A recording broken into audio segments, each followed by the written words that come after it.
Hey everybody, welcome to the PixelBlips Spooktacular. Today we're talking about H.P. Lovecraft. Or as I like to call it, the Cthulhu gods. Because I love me some Cthulhu gods. Cthulhu? Or I guess they're old gods, and Cthulhu is just one of them. Yeah, is it old or elder? I don't remember the elder. Elder? I think Elder it's or old? The I elder don't know. gods. Yeah, that sounds from right. outside. Yes. Is what it was called. So my history of Lovecraft is in high school. I watched this movie called At the Mouth of Madness, which stars Sam Neill. It's directed by John Carpenter. It's really good. And it's basically, it came because I went into the horror store, the video store one night in October. And I was like, I want a scary movie, but I want something that I haven't seen before. And they were like, oh yeah, this one. No one's ever watched it, and it's really good. So it is really good. And it's all about Sam Neill as an insurance investigator that's going after this, trying to figure out about the disappearance of this author called Sutter Kane, who is an amalgamation of Stephen King and H.P. Lovecraft. So after I watched this movie, I was like, that's really good. I want to get more into it. And then so I watched an interview with John Carpenter. Who was like, I love the H.P. Lovecraft stuff, and I couldn't get the rights to any of the books because they're in the public domain, kind of-ish. Yeah, there's some weird legally weird stuff going on with all the H.P. Lovecraft stuff. So. Yeah, he's like, so I just went ahead and wrote my own. So I was like, okay, so I'll look into some H.P. Lovecraft stuff. So I bought, they usually sell the collections because they are, the books themselves, the text is in the public domain. Yeah. So you can find a ton of them at like half-price bookstores and stuff. They always have these big collections of H.P. Lovecraft stuff. So I bought one of those that I still have that has a really creepy cover. It's like a chair, like a rocking chair at sunset. So like the shadow is really long, and then the shadow slowly bleeds into the red of the cover, so it looks like blood. Yeah. It's really cool. And I read a bunch of, one of the short stories was about a museum, at the museum, I think, the night at the museum or something. That was really good. But the one that really stuck with me was Dagon, the short story Dagon. So I was like, that's really cool. And the short story Dagon, unlike the movie Dagon, is about this guy that gets shipwrecked, that ends up on an island that's all like black obsidian with like weird crap carved into it. And he finds out that the obsidian thing, the island, is actually a nest for this monster, and the guy goes crazy, and the story's over. Oh, that's cool. So then I found my favorite H.P. Lovecraft. That's what we're getting into. I'm going to. No, you're good. You're good. Okay. Fine. It's fine. So then I found my favorite H.P. Lovecraft thing after that at the public library. I think it's called The Curious Case of Charles Dexter Ward, or The Case of Charles Dexter Ward. And it is one of his only novellas. Like most of his stuff is short stories. Yeah, like what, under 100 pages or something is what they consider a short story is usually something under 50 to 100 pages. Yeah, doing research now and like in college and afterwards, a lot of this stuff showed up in the pulp magazines where things like Conan would show up. So like the Conan stories are very short stories. Yeah. Same thing with these H.P. Lovecraft stuff. And in fact, Conan's writer Howard and H.P. Lovecraft both were pen pals. So a lot of the elder gods show up in Conan. Just randomly. Well, because because he's Conan. Evil shaman summoning an evil demon from the abyss. Just name it, Yogo or something. Yeah. So the case of Charles Dexter Ward actually doesn't deal with a lot of the elder gods or anything. It deals with this guy becomes obsessed with his ancestor, and he figures out his ancestor was some sort of magician, and then the ancestor, through a spell book, possesses the young guy and slowly like uses him to kind of do what he needs to do. Yeah, like become the best wizard ever. And it's all told through a psychologist in a psych ward interviewing this Dexter Ward guy. And like going back and doing research on his off time and stuff. It's very good, very cool, very spooky.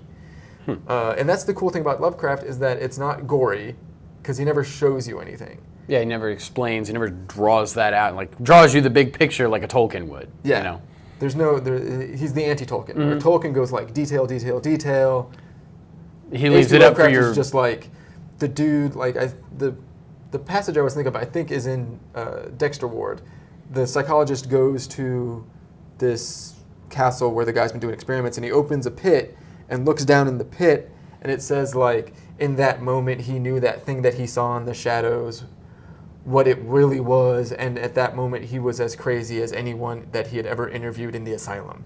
So instead of like telling you like, oh, there's a big slimy tentacle thing at the bottom of the pit, it focuses on that's effect on this guy's psyche. Not what it is, but the effect of it. Yeah, that's cool. So the only game that I can ever feel that really captured that, and if you've paid attention, I manage you've played this, you're screaming at the thing, is Eternal Darkness on the GameCube with the sanity meter. Yeah. And kind of like, it's a survival horror game, but as you're fighting the zombies and stuff, you're steadily going crazy. Mm-hmm. And the more you're going crazy, the weirder things are happening in the game world, so that not only is it a mechanic of you have to watch 2 bars, your health and your sanity, you also have to manage your sanity, or else you won't be able to complete certain objectives because, like, the hall will be infinitely long, or the famous one, at one point it crashes and tells you that it lost your save file. It just crashes and says it lost it, but it's still there, technically. Yeah, it's still there. You didn't lose it. Yeah, I remember one time, the first time I played the game was at a friend's house, and my sanity was going, because he just said, to let your sanity go, don't really pay attention to it. And I walked out of a room, my sanity was totally dead.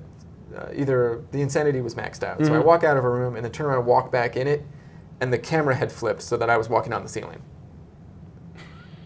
And then I go into the next room, and one of the guys that I was talking to, his head pops off and blood spurts out, just as I'm talking to him.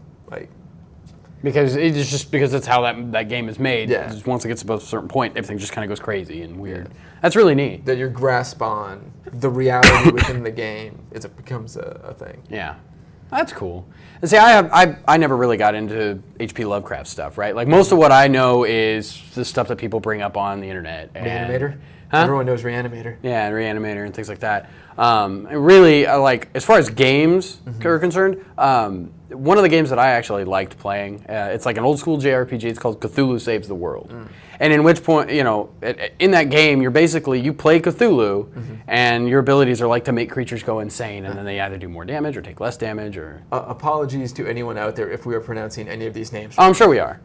Because you're just not meant to say Cthulhu. or any of those names. And it's a really silly game. The writing's really funny and things like that. It's not meant to be a serious, like, super Lovecrafty game. It's like, here's a JRPG, just how so happens to star Cthulhu. I think it's like $3 on Steam. But I've seen the imagery of Cthulhu. And it was always really, really interesting. And I really do want to get into it. I just haven't found the time to, find a book or any of that. Like, every time we go to Half Price Books, I don't ever look at that stuff. That's the weird thing about H.P. Lovecraft's work, is that there's kind of like Robert Howard's Conan stuff, is that there's the stuff the dude actually wrote, and then there's the stuff that other people wrote saying they were that dude. Oh, like impersonating him. Yeah, impersonating him. So, like, the Cthulhu story, the Call of Cthulhu, actually isn't very spooky or scary. It's very weird. It's kind of more of a detective mystery thing. But out of that has grown, because it stayed in the public domain, so this whole thing has grown, of like the Call of Cthulhu game and Cthulhu Munchkin, which is one of my favorite. Which is fun, because I ran up playing that with my sister, and that was just like the goofiest hour and a half, because we were like, now you're insane, give me all your stuff, or something like that. It's just a really goofy version of that, and it's not just like the spooky, right? Like Cthulhu and this H.P. Lovecraft stuff is also, it kind of goes into the silly, and a lot of people like capitalize on that. Well, the H.P. Lovecraft, the actual stuff that he wrote doesn't go into the silly, but like part of the silly. It has the plushy Cthulhu god. Yeah, things like that. Like you get these when something gets as popular as Cthulhu has, you can do silly, cute stuff and serious, gory stuff, or super scary stuff with it. And I think that's one of the great things with that, like with all this H.P. Lovecraft stuff and the Elder Gods and whatnot. So just having, you can have a really deep discussion about the meaning of, what Cthulhu really means in modern day, and then you can be like, oh, and this is really silly and funny, and this is all based off of that too. So now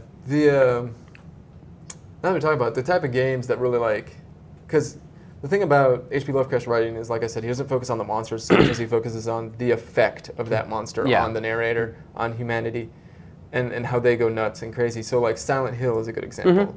It is. Of, just being in this weird environment all the time. If you want to see a good, not actually H.P. Lovecraft movie, but a good H.P. Lovecraft style movie. Yeah. Stephen King said that H.P. Lovecraft was like the greatest horror writer ever. So his book, The Mist, is based off of his ideas of H.P. Lovecraft and the idea of this other and people surviving against it.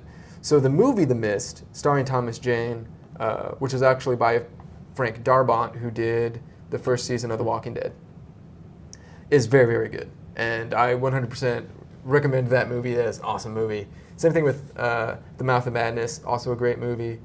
A lot of Guillermo del Toro's stuff deals with horror in the same way that H.P. Lovecraft does, and the fact that it's weird and other, and the effect on people.